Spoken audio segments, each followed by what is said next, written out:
साई बंदी सतनाम बंदी छोड़ सतगुरु कबीर साहब की जय हो। आज हम जानेंगे सतगुरु नितिन साहब जी से एक सत्संग के माध्यम से। ये आत्मज्ञान का सत्संग होने वाला है। इस सत्संग के अंदर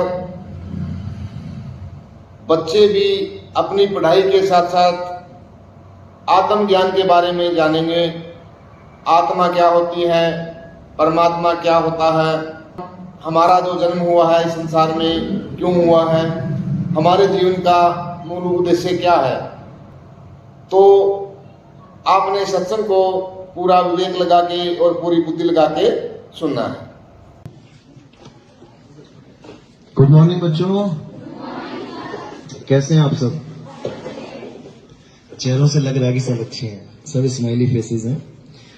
बहुत अच्छी बात है, अच्छे रहना ही चाहिए। हमें ये जो इंसान जन्म मिला है ये बहुत इंपॉर्टेंट जन्म है। इंसान के अलावा और कौन सा जानवर हंस सकता है? कोई जानवर हंसता हुआ देखा कभी? बहुत कम। कोई एडिटिंग कर दे तो अलग बात है, नहीं तो इंसान ही एक ऐसा किस्मत वाला है जो हंस भी सकता है, गा भी सकता है, सब कुछ कर सकता है, जॉब भी कर सकता है, आसमान में भी उड़ सकता है बिना पंखों के। उड़ रहा है ना, तो वो कुछ भी कर सकता है। उसको इतनी ज्यादा परमात्मा ने दया करी है उसके ऊपर। लेकिन सबसे ज्यादा दुखी कौन है इस संसार में? इंसान ही सबसे ज्यादा दुखी है। जानवरों के हॉस्पिटल देखे कभी? इंसानों के भरे पड़े हैं। जानवरों ने कभी अपनी डाइट बदली? सतयुग में गाय घास खाती थी, कलयुग तक क्या खा रही है? और इंसान क्या खाता था? और खाता खाता क्या खाने लग गया? Momos, burger, pizza. इसीलिए दुनिया भर की बीमारियां भी आ रही हैं उसके पास, और अपनी मृत्यु से पहले ही मर जा रहा है। यानी जो एक एज लिमिट होती है इंसान की कि यहां तक जी सकता है, वहां तक कोई क्रॉस ही नहीं कर पा रहा है, उसको टच ही नहीं कर पा रहा है। चलो, तो पहले मैं अपने बारे में बता देता हूं। मेरा नाम है नितिन दास। नितिन दास का मतलब होता है सही रास्ता दिखाने वाला, सही मार्ग बताने वाला। तो आपको आज सही मार्ग बताया जाएगा कि आखिर हमें ये इंसान जन्म मिला क्यों है, और हम इस इंसान जन्म में अपने जन्म को सफल कैसे करें। सबसे पहले तो ये पता होना चाहिए कि हम यहां इंसान बन के आए क्यों, इस संसार में हम इंसान बन के क्यों आए हैं। किस किस को पता है? केवल हाथ खड़ा करो। हम इंसान क्यों बनाए गए? हम जानवर क्यों नहीं बन गए? कुत्ता, बिल्ली, हाथी, घोड़ा, शेर, घड़ियाल, सांप, बिच्छू, कॉकरोच, खटमल, मक्खी, मच्छर, इन सबको भी भगवान ने बनाया ना। कोई और फैक्ट्री तो नहीं लगी है बनाने के लिए। हमको भी भगवान ने बनाया। लेकिन हमें इंसान क्यों बनाया और उन्हें जानवर क्यों बनाया? रिश्वत तो नहीं दी थी हमने कहीं कि सर थोड़े से पैसे ले लो, इंसान जन्म दे देना जी बढ़िया वाला? ऐसा तो नहीं हुआ ना। तो फिर क्यों फर्क किया भगवान ने? हमें इंसान क्यों बनाया? किसको पता है? हाथ खड़ा करेगा केवल। इंसान जन्म का मेन लक्ष्य क्या है? पैसे कमाना? नहीं कमाओगे? हाँ, इसका मतलब पैसे कमाना लक्ष्य नहीं है, लेकिन कमाएंगे। बड़ी बड़ी बिल्डिंगें बनाना, लेकिन कुछ तो बनाओगे रहने के लिए, बनाओगे ना? हाँ, इसका मतलब बनाएंगे, लेकिन लक्ष्य नहीं है हमारा बनाना। शादी करना करोगे? करेंगे, लेकिन लक्ष्य नहीं है। वरना सारे शादी कर रहे होते, एक भी ऐसा ना होता जो कुंवारा रह जाता। यानी कि हम सब कुछ कर रहे हैं, लेकिन हमें लक्ष्य नहीं पता कि हम करने क्या आए थे। इस स्कूल में क्या करने आए हो तुम? सबको लक्ष्य पता है, सबको पता है, लेकिन कितने पास होंगे? हाथ खड़ा करना। अभी रिजल्ट बताएगा बेटा वो। यानी कि सब आए हैं लक्ष्य को धारण करके कि पढ़ेंगे, लेकिन उसमें से कुछ बच्चे ऐसे होते हैं जो रोज मार खाते हैं। जो आए तो पढ़ने के लिए, लेकिन क्या करते हैं? आखिरी बेंच पे बैठ के खेलते हैं, जीरो काटा जीरो काटा। नहीं खेलते तो बताओ, तुम्हारी क्लास में भी होंगे। यानी आए थे वो कुछ और लक्ष्य लेकर, लेकिन टाइम पास करके घर चले गए। और उसके बाद जब अगले दिन मैडम ने पूछा कि कल क्या पढ़ाया था बताओ, तो क्या करते हैं? मुंह नीचे लटका के खड़े हो जाते हैं। तो ये वही लोग हैं जो अपना लक्ष्य पूरा नहीं कर पाते, और लास्ट में क्या होता है, माँ बाप बेचारे मेहनत करके खूब पैसा कमा के उनके लिए सारा पैसा उन्हीं के ऊपर उड़ा देते हैं कि मेरा बच्चा ये बन जाएगा वो बन जाएगा, लास्ट में रिजल्ट आ जाता है 0। तो माँ बाप सुखी होंगे कि दुखी? बस इसी तरह हमें हमारा लक्ष्य नहीं पता कि हम इस दुनिया में क्या करने आए हैं, इसलिए कुछ भी करते जा रहे हैं, कुछ भी। कई लोग कहते हैं मोबाइल क्यों देखते हो? टाइम पास करता हूं। तुम टाइम पास करने के लिए आए हो यहां पे? तुम क्रिकेट खेलते हो क्यों? टाइम पास करता हूं, क्या करूंगा मैं बैठे? मैं चला जाता हूं क्रिकेट खेलने, मैं चला जाता हूं सड़क पे घूमने, मैं चला जाता हूं कहीं और, केवल टाइम पास करने। क्योंकि उनको पता ही नहीं है कि ये टाइम मिला क्यों है, क्या करने के लिए मिला है। तो आज आपको बताया जाएगा कि ये समय क्यों मिला है। तुमने खूब पढ़ाई करी, खूब बड़े डॉक्टर बन गए, खूब बढ़िया गाड़ियां मिल गई, बड़ी बड़ी कारें मिल गई, बड़ा हॉस्पिटल बन गया, दुनिया के नंबर 1 डॉक्टर बन गए, उसके बाद मर गए। अब दोबारा से तुम एक छोटा सा बेबी बन के आ जाओगे, पता नहीं कुत्ते का ना बन जाना, कहीं बिल्ली का ना बन जाना, चूहा ना बन जाना, क्योंकि यहां तो कुछ भी बन सकते हैं। देख लो बाहर नजर उठा के, कुछ भी बन सकते हो। गली के कुत्ते को पूछ, बेटा तू कुत्ता क्यों बन गया? पता नहीं क्यों बन गया, उसको भी नहीं पता मैं कुत्ता क्यों बन गया। समझो, इसी प्रकार तुम भी कभी भी कुछ भी बन सकते हो, यानी कभी भी मृत्यु आ सकती है और तुम्हारे ये सारे सपने जो भी हैं ये सब एक पल में खत्म और तुम 184 योनि में चले जाओगे। ये प्रमाणित है, ये दिख रहा है तुम्हें सामने। कई लोग कहते किसने देखा मैं कुत्ता बनूंगा? वो तो बना हुआ है एक, उससे पूछ ले जाके क्यों बना है, तुम्हारा भी नंबर लग जाएगा। क्योंकि ये एक साइकिल है, इस संसार में ये एक साइकिल है। जीवन कैसे आया संसार में पता है? जीवन कैसे आया संसार में? सबसे पहले कौन आया? इंसान टपक गया आगे, क्या बना सबसे पहले? हैं क्या? डायनासोर। अच्छा, सीधे डायनासोर ही बन गया। ये स्कूल देख रहे हो, सबसे पहले क्या बना है? स्कूल बनाने के लिए सबसे पहले क्या बनाया है? नींव रखी, बिना ईंट बनाई भी नींव रख दी। सबसे पहले एक ईंट बनाई गई, उसके बाद ईंटों के ढेर लग गए, उसके बाद स्कूल बना लो, घर बना लो, दुकान बना लो, मकान बना लो, कोठी बना लो, बंगला बना लो। तो नींव में रखने के लिए क्या था? It is the single cell body. कैसे जीवन आया? एक कोशिका जीव, पढ़ा कि नहीं? तो वो है हमारी यूनिट ऑफ लाइफ। उससे 1 से 2, 2 से 4, 4 से 8, 8 से बनते गए, उसी से ये सारी बॉडीज बन रही हैं। आदमी और गधे में कोई फर्क नहीं है, दिमाग को छोड़ के। अगर आप सिंगल सेल निकालोगे अपना और उसका निकालोगे तो क्या अलग होगा? एक से होंगे। यानी केवल ये ईंटों का डिजाइन बना हुआ है, ये कोठी है, वो छोटा सा कमरा है, लेकिन जब इसको तोड़ोगे तो क्या निकलेगा? ईंटें ही निकलेंगी। इसी प्रकार ये ईंटों से ही सारा संसार, यानी सेल से ही सारा संसार बना हुआ है। अब इसमें तुम्हें कैसा भी डिजाइन मिल सकता है कर्मों के अनुसार। तुम गरीब हो तो तुम मकान लेने जाते हो तो 1 BHK ले लोगे, छोटा सा कमरा ले लोगे। तुम अमीर हो तो तुम महल पे उंगली रखोगे, ये चाहिए मुझे 5 करोड़ की कोठी। क्या है? ईंटें ही हैं, ईंटें ही हैं। तुम 5 करोड़ की ईंटें खरीद रहे हो। समझ में आया? इसी प्रकार ये जितने भी शरीर हैं ये सेल्स हैं, सेल्स। तुम्हारा कुत्ते का, बिल्ली का, हाथी का, घोड़ी का, प्याज, लहसुन, अदरक, सब सेल्स हैं। सेल्स का संसार है ये।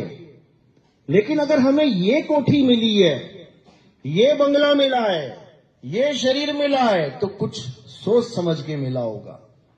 तो इसका इंपॉर्टेंट जो लाइफ की सबसे इंपॉर्टेंट चीज है वो क्या है? इंसानी जन्म की। अब हम इंसान जन्म में आके इन सारे जन्म मरण के बंधनों को तोड़ सकते हैं। इंसान जन्म में आने का मतलब ये है कि हम चाहें तो आगे कोई शरीर ना बनने दें। ये हमारे हाथ में है, याद रखना इस बात को। ये किसी भगवान के हाथ में नहीं है। नहीं तो आदमी रो रो के भजन गा गा के चला गया, भगवान बचाए लो, भगवान निकाल लो यहां से। गाने भी बना दिए, दुनिया बनाने वाले क्या तेरे मन में समाई, और काहे को दुनिया बनाई। फिर भी दुनिया खत्म नहीं हो रही। बड़े बड़े संतों ने घर बार छोड़ दिया, राजपाट छोड़ दिया, दुखी हो के अरदासें करी कि हम दुखी हैं मालिक, निकाल यहां से। लेकिन ये दुनियादारी बंद होने वाली नहीं है। ये कैसे बंद होगी? जब तुम चाहोगे। और तुम कब चाहोगे? जब तुम्हें पता होगा चाहना क्या है। जब तुम्हें पता होगा मुझे चाहिए क्या, तभी तो मांगोगे। इसलिए किसी को पता ही नहीं है कि हमें चाहिए क्या। तो आज तुम्हें बताया जाएगा कि हमारा इंसान जन्म हमें क्यों मिला है, कितना इंपॉर्टेंट है ये। अगर ये एक बार छूट गया तो फिर वापस डेथ एंड बर्थ साइकिल में घूमते रह जाओगे। अभी तो एक दूसरे को पहचानते हो, उसके बाद बकरा बन जाओगे तो कसाई की दुकान पे खड़े होगे, तुम्हारा दोस्त सामने से निकल जाएगा, तुम्हें पहचानेगा ही नहीं कि ये मेरा दोस्त खड़ा हुआ है कटने के लिए। थोड़ी देर बाद जाओगे, उसने काट फाट के छील फील के लटका रखा होगा उल्टा। सबके साथ होगा ये मत समझना उस बकरे की किस्मत खराब है, सबके साथ होगा ये। लेकिन इससे बचने का एक रास्ता है, वो रास्ता आज आपको बताया जाएगा। तो सबसे पहले हम समझेंगे कि हम हैं क्या। क्या हम ईंट हैं? क्या हम ईंट हैं या हम ईंटों के मकान में रहते हैं? ईंटों के मकान में रहते हैं, यानी हम ईंट नहीं हैं लेकिन ईंटों के मकानों में रहते हैं। यानी हम सेल्स नहीं हैं, हम सेल्स के बने शरीरों में रहते हैं।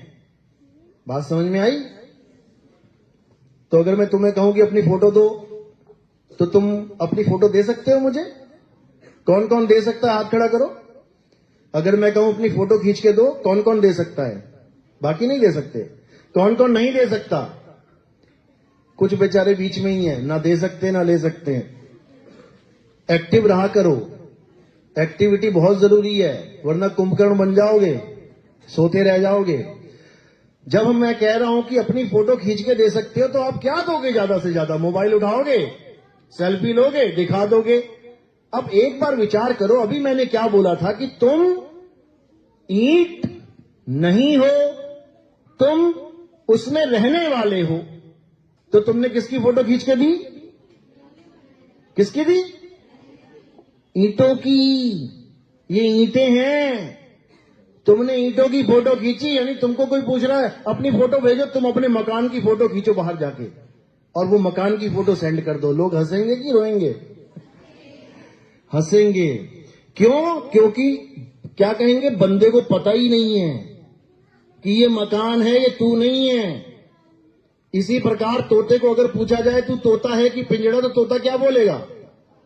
तोता तो बोल देगा मैं तोता हूं, लेकिन तुम नहीं बोल पा रहे हो मैं तोता हूं। तुम क्या कह रहे हो? मैं पिंजड़ा हूं। कहां है पिंजड़ा? पता है पिंजड़ा कहां है? तुम्हारा पिंजड़ा कहां है? घर। ये है बॉडी, पिंजड़ा। इस बॉडी में, इस पिंजड़े में एक तोता रहता है। कौन है वो तोता? अरे क्या बात है, आत्मा का तो पता दो। तोते में आत्मा, तोते में भी आत्मा ही है, बिना आत्मा के तोता थोड़ी नहीं है। लेकिन यहां पर आत्मा रूपी तोता है। और कहां? पिंजड़े में। अब तोते को कोई भी कहता है फोटो भेज, फोटो भेज, और तोता अपने पिंजड़े की फोटो भेज भेज के आगे भेजता रहता है। अब पिंजड़े क्या हैं? इस दुनिया में कितने प्रकार के पिंजड़े हैं? कितने प्रकार के पिंजड़े हैं? एक प्रकार का पिंजड़ा, दो प्रकार के। हाथ खड़े करो जो दो प्रकार के कह रहे हैं। कौन कौन से प्रकार है पता है? बोलो। हैं? बोलो बेटा, हाथ बोलो जोर से। दो प्रकार के पिंजड़े हैं ना? कितने प्रकार के? एक वाले कितने? हाथ खड़ा करो। दो वाले कितने हैं? तीन वाले कितने हैं? तीन वाले हैं, बताओ बेटा। पिंजड़े का मतलब है शरीर। इस दुनिया में कितने तरह के लोग रहते हैं? मतलब जैसे इंसान है, इंसान में कितने प्रकार के इंसान है? है? स्त्रीलिंग और पुल्लिंग, बस। और है 3 प्रकार के। ये 3 प्रकार के पिंजड़े हैं। एक लड़का कह लो, एक लड़की कह लो, एक नपुंसक जिसको किन्नर कह देते हैं। ये 3 प्रकार के पिंजड़े हैं, ठीक है। हम पिंजड़े नहीं हैं, हम तोता है। तोता यानी आत्मा है जो उस पिंजड़े में रहती है 24 घंटे। आत्मा का नाम सबने सुना है ना? अपनी अपनी आत्मा लेके आए स्कूल में? घर तो नहीं छूट गई किसी की कि बेड के नीचे पड़ी रह गई, तकिए के नीचे रह गई, बाथरूम में नहाने गए, आत्मा लटका के नहा के वापस आ गए, आत्मा वहीं लटकी पड़ी है? ऐसा तो नहीं हुआ ना? तो जो चीज तुम्हारे साथ 24 घंटे रहती है, क्या तुम्हें उसके बारे में पता है? आत्मा कैसी होती है? लंबी होती है, मोटी होती है, छोटी होती है, नाटी होती है, गोल है, चाकोर है, त्रिकोण है, गर्म है, ठंडी है? कुछ अनुभव हुआ कभी आज तक आत्मा का? लेकिन अगर शरीर के बारे में पूछ लेंगे तो सब पता है। शरीर गर्म है, ठंडा है, गोरा है, काला है, लंबा है, छोटा है, मोटा है, नाटा है, सब पता है। लेकिन जिन इस शरीरों को जो चला रहा है, जो तुम ही शरीरों को चला रहे हो, तुम ही आत्मा हो, तो अपने आप को तो हम जानते नहीं कि हम कैसे हैं, लेकिन हम शरीरों को अपना रूप मान के बैठ गए हैं। लड़के लड़के हाथ खड़े करो, लड़के लड़के। ये सब पिंजड़ों ने हाथ खड़ा कर दिया। मैंने एक को भी नहीं कहा कि तोते हाथ खड़ा करो, मैंने कहा लड़के हाथ खड़ा करो, यानी शरीर हाथ खड़ा करो। तुम शरीर नहीं हो भाई। अगर तुम अपने आप को लड़का समझ रहे हो ना, तो तुम अपने आप को पिंजड़ा समझ रहे हो। 3 प्रकार के पिंजड़े हैं। एक लड़की के डिजाइन का पिंजड़ा, एक लड़के के डिजाइन का पिंजड़ा, एक नपुंसक के डिजाइन का पिंजड़ा। तुम इन तीनों में से एक भी नहीं हो, समझ लो। तुम मारुति गाड़ी में बैठ गए तो तुम क्या मारुति हो गए? तुम ऑडी में बैठ गए तुम ऑडी हो गए? तुम बीएमडब्ल्यू में बैठ गए तो तुम बीएमडब्ल्यू हो गए? लेकिन अभी कहे ना लड़के हाथ खड़े कर, यानी बीएमडब्ल्यू हाथ खड़ा करो तो सारे ड्राइवर हाथ खड़ा कर देंगे। तुम ड्राइवर हो। ड्राइवर ना तो मारुति कार है, ड्राइवर ना तो बीएमडब्ल्यू है, ड्राइवर ना तो ऑडी है। जैसे पंखे अलग अलग होते हैं, रंग बिरंगे होते हैं, अलग अलग कंपनी के होते हैं, लेकिन उन पंखों को कौन चलाता है? बिजली। पंखे के 3 पर हैं, बिजली के कितने पर हैं? बिजली के 2 पर हैं, बिजली का 1 पर है। वाह भाई वाह, बहुत बढ़िया। 3 पर है बिजली के, पंखे के नहीं, करंट के। करंट है उसके कितने पंख होंगे? 2 पंख। चलो इधर बच्चे हैं, कोई बात नहीं। करंट के 1 भी पर नहीं होता। करंट तो दिखाई भी नहीं देता। अगर करंट दिखाई देता तो तुम्हें कभी करंट लगता? तुम्हें कभी सांप ने काटा? क्यों नहीं काटा? क्योंकि सांप दिखता है, देखते ही तुम 2 कदम पीछे हो जाते हो, लेकिन तुम्हें करंट लग जाता है गलती से। क्यों? करंट दिखता नहीं है। तार तुम्हारे सामने है, तार को छील दो, कॉपर वायर बाहर आ जाएगी, लेकिन तुम देख के भी नहीं बता सकते कि इसमें करंट है कि नहीं। कैसे पता लगेगा? छू के। यानी जो दिखता भी नहीं है वो पंखों को चला रहा है, और वो करंट अपने आप को क्या समझ रहा है? मैं तो खेतान का पंखा हूं, मैं तो ऊषा फैन हूं, मैं तो ये हूं, मैं तो वो हूं, मैं तो लाल हूं, मैं गुलाबी हूं, मैं हरा हूं, मैं पीला हूं। पंखे अलग अलग रंग के होते हैं, करंट का क्या रंग है?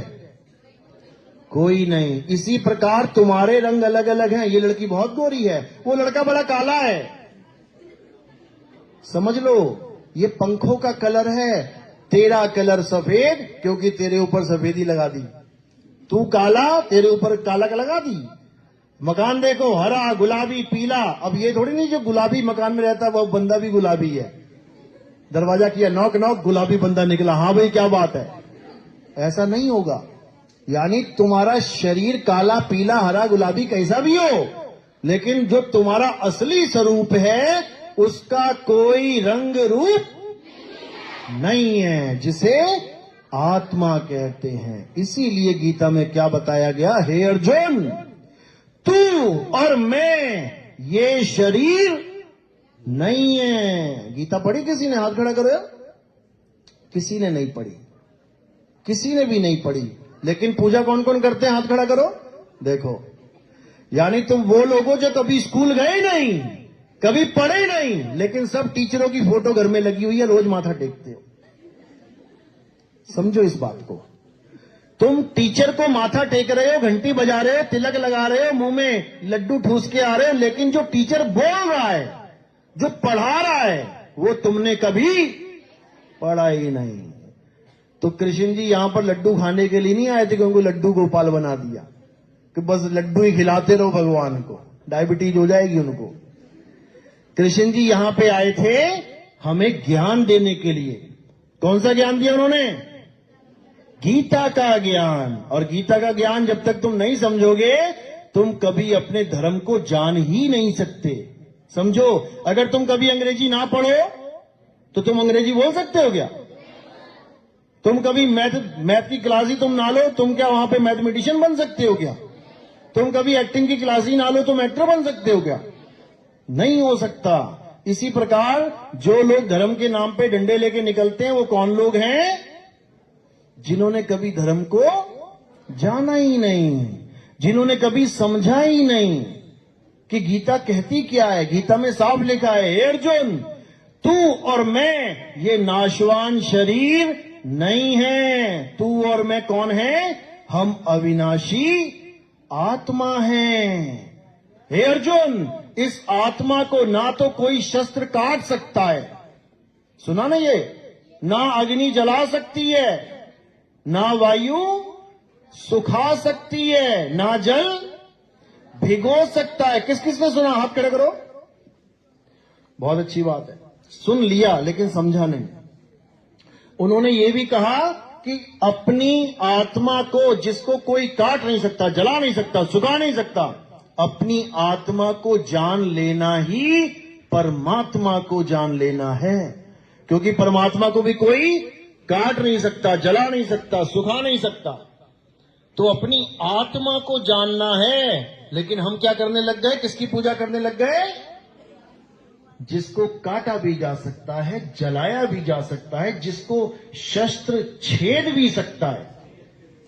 कृष्ण जी कह रहे हैं, नैनम छिंदंती शस्त्राणी, यानी आत्मा को कोई शस्त्र छेद नहीं सकता, उसकी पूजा करो। और हम किसकी पूजा करने लगे?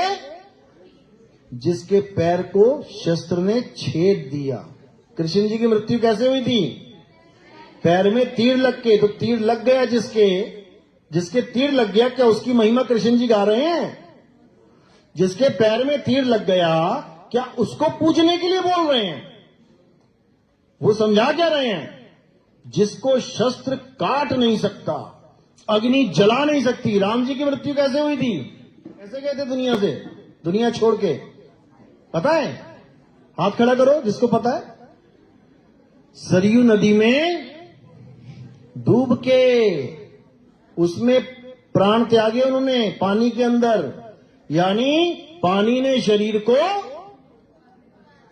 क्योंकि पानी शरीर को गला सकता है, छू सकता है, लेकिन आत्मा को ना गला सकता है ना छू सकता है।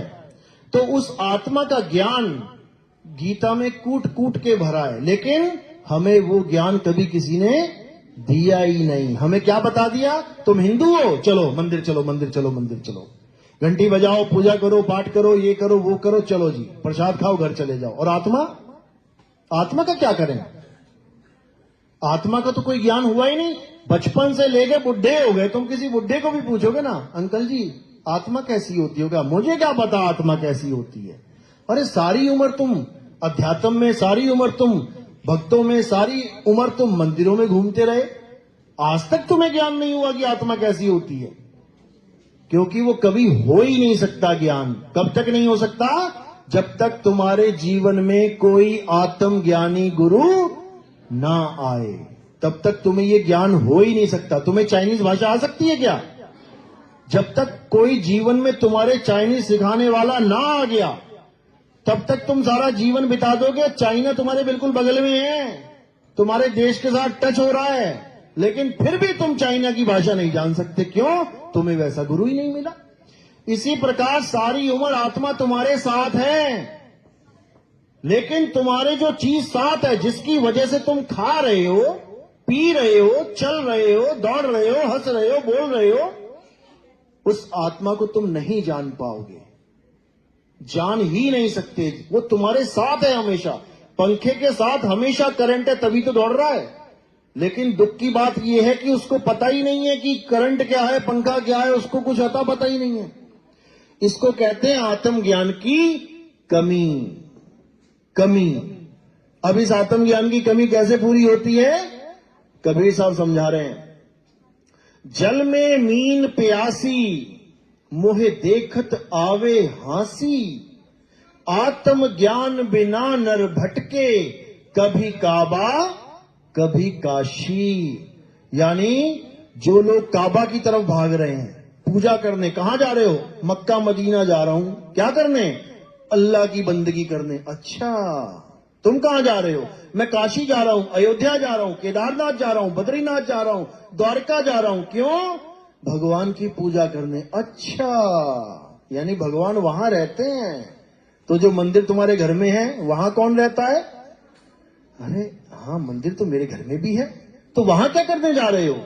नहीं, वहां असली वाले रहते हैं। अच्छा, तेरे घर में नकली वाला भगवान रहता है।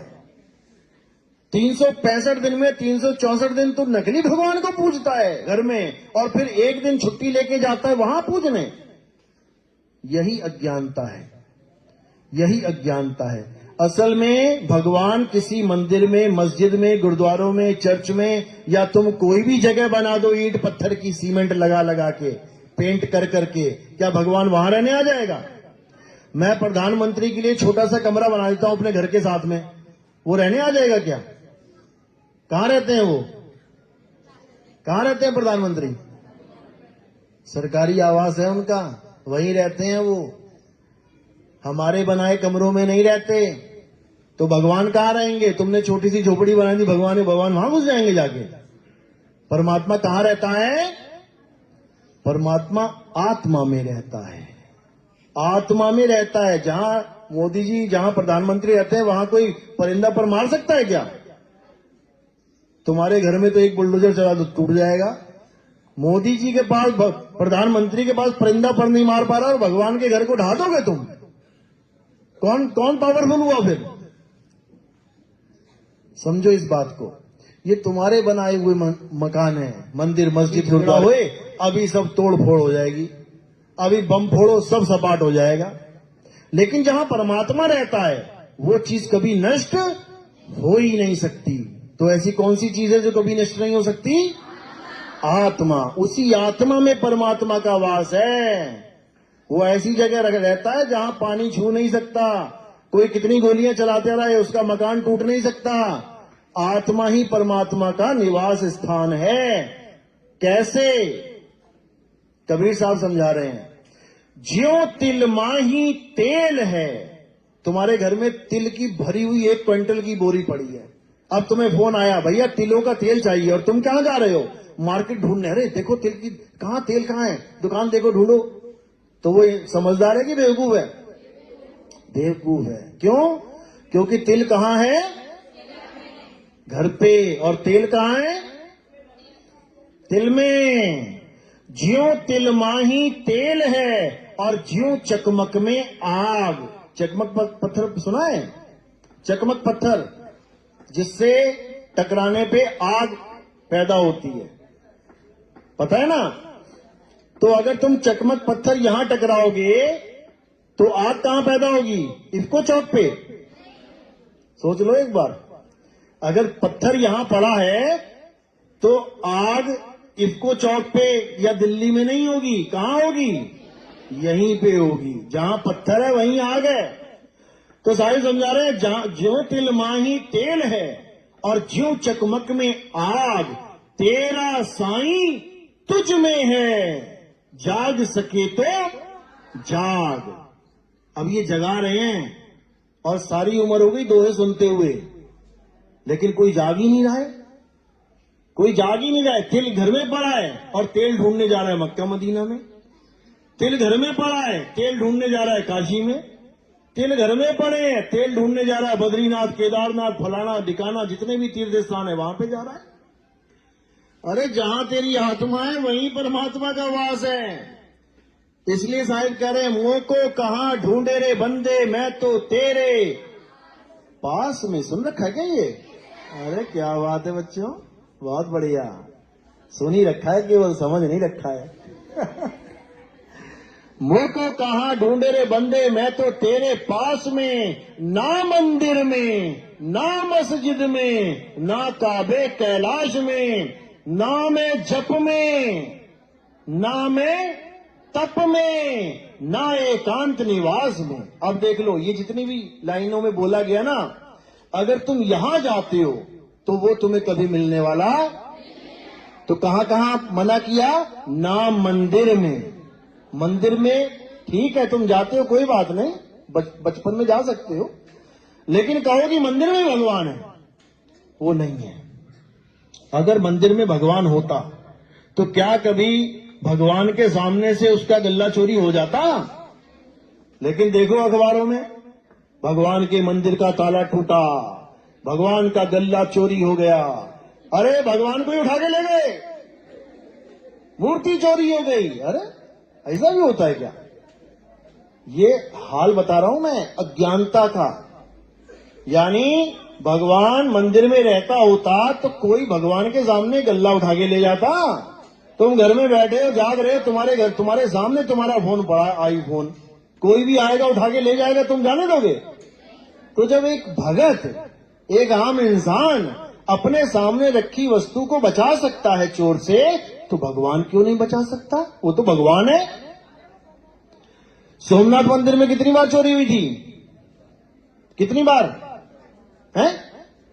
पता है? हाथ खड़ा करो जिसको पता है केवल। सोमनाथ मंदिर पता है कहां पे है?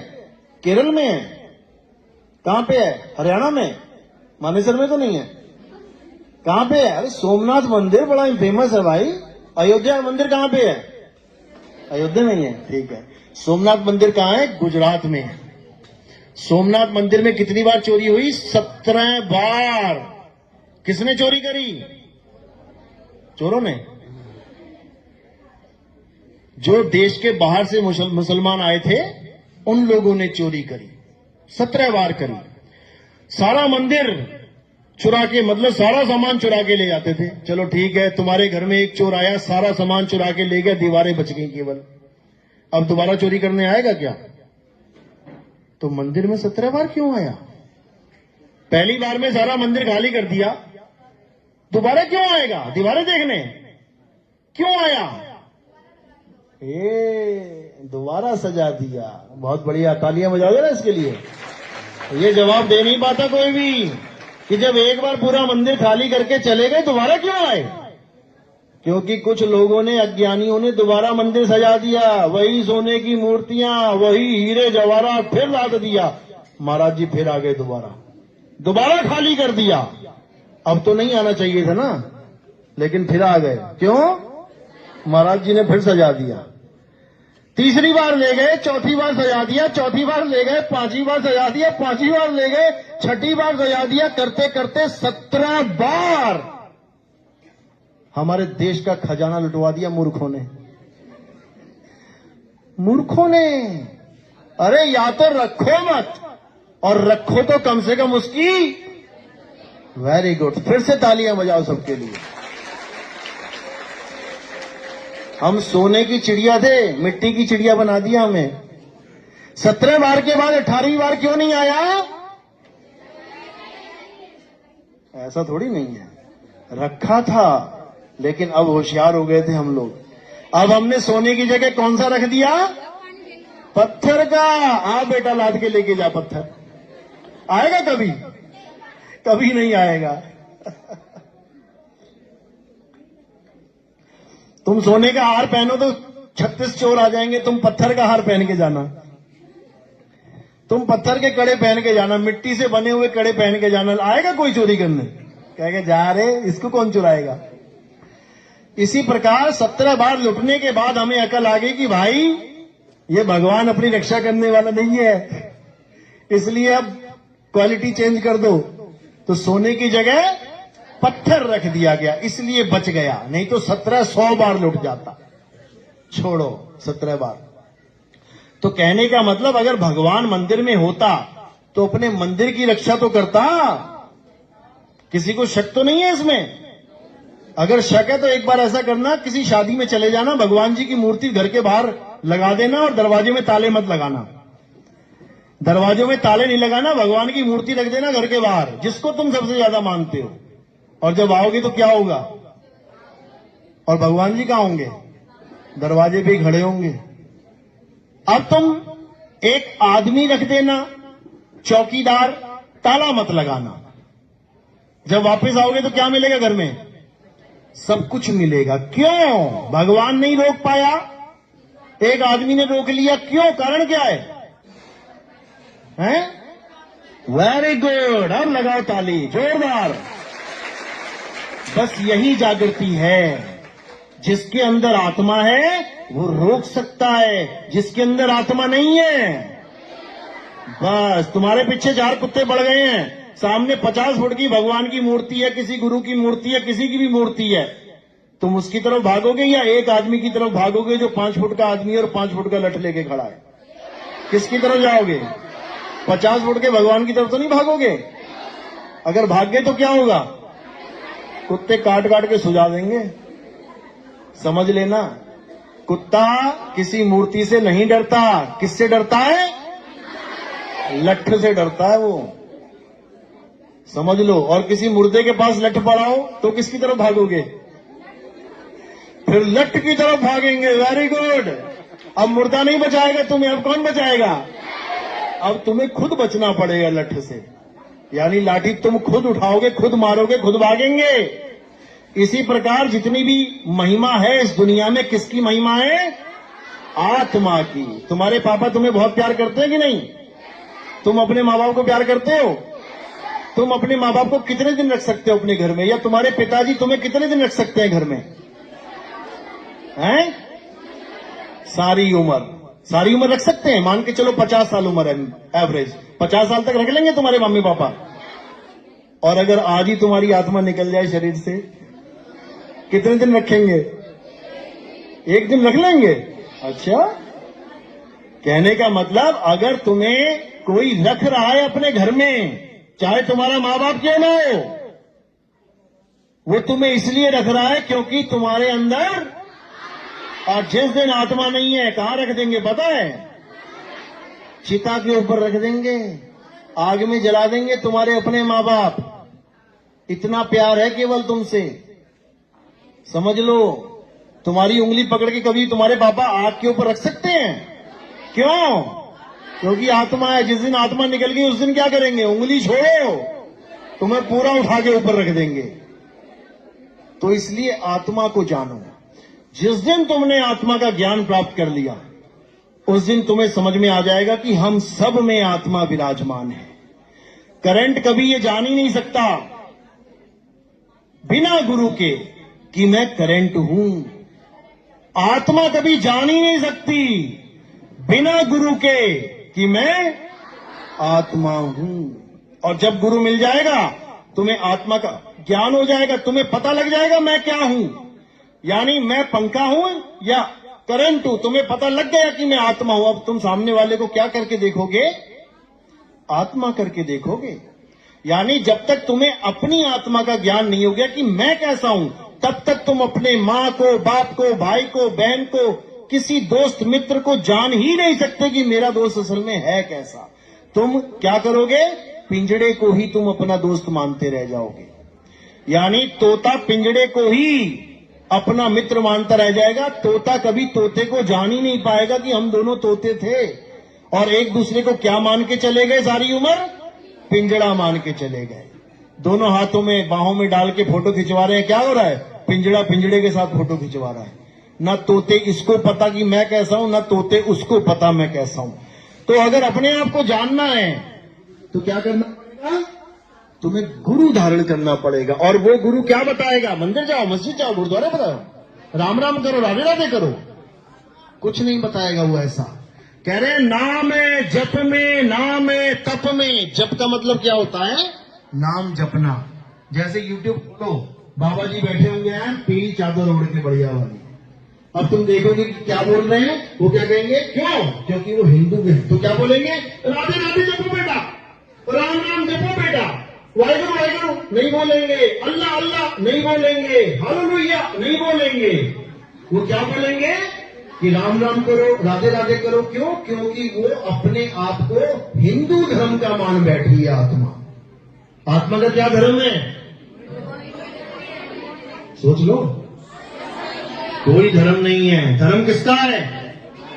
पिंजड़े का धर्म है। ये पिंजड़ा दिख रहा है ना, इसको कैसी भी एडिटिंग कर लो, इसकी टकला बना दो, इसको पीछे एक एंटीना लगा दो, अब ये पिंजड़ा क्या बन गया? पंडित जी बन गया। इसको मुसलमान वाली टोपी बना दो, मूछें उड़ा दो, दाढ़ी रखवा दो, अब क्या बन गया? पिंजड़ा मुसलमान बन गया। इसको लंबा सा चोला पहना दिया, क्रॉस लटका दिया क्रिश्चियन वाला, पिंजड़ा क्या बन गया? इसी प्रकार पगड़ी पहना दी, दाढ़ी रखवा दी, अब पिंजड़ा क्या बन गया? सिख बन गया।